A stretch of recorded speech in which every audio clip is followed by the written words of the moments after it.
This happened when I was 17 years old. I would go to the gym 3 to 4 times a week and ride the bus home. It was a Sunday and I had just missed my bus, so I had to wait longer for another one. I would have called my parents, but they were out for the evening, and taxis charged more, so I decided to sit and wait in the bus shelter.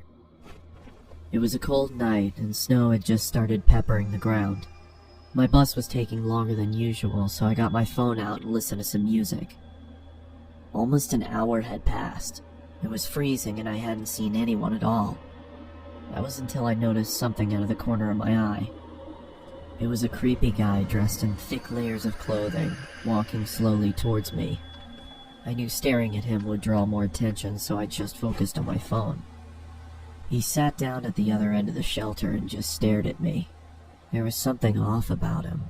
He seemed like he was either drunk or on drugs.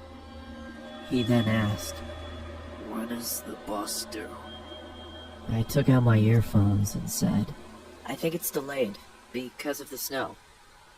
He stared at me for a while, then started mumbling to himself. He was really starting to creep me out, so I pretended to be on my phone. After a couple of minutes, I took another look. He moved closer to me. I looked away for a second, then heard the sound of him sliding even closer.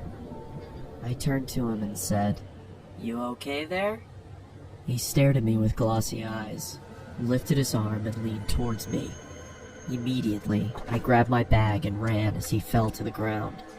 I ran down the road, trying my hardest not to look back. I kept going until I got to the next bus stop. I turned around to check to see if he was there. He was gone, so I went to sit down. Feeling relieved, I rested my head on the back of the glass and waited for the bus.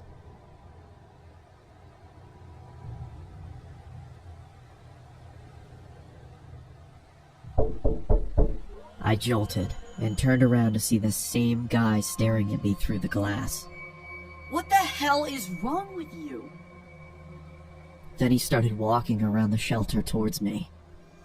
I'm warning you, stay back!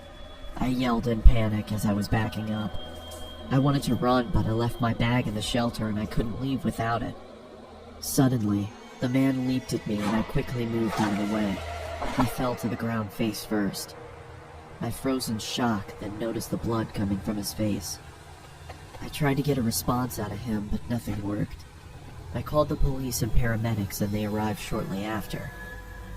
I told them what had happened and they told me that the guy was on prescription drugs. They found a photo in his wallet of him and his son. The boy looked just like me, so we assumed he thought I was him. I later learned that he had lost his son in a custody battle and went off the rails. He was taken away for treatment. That was the last I saw of him. I got my driver's license shortly after, and have never been on a bus since.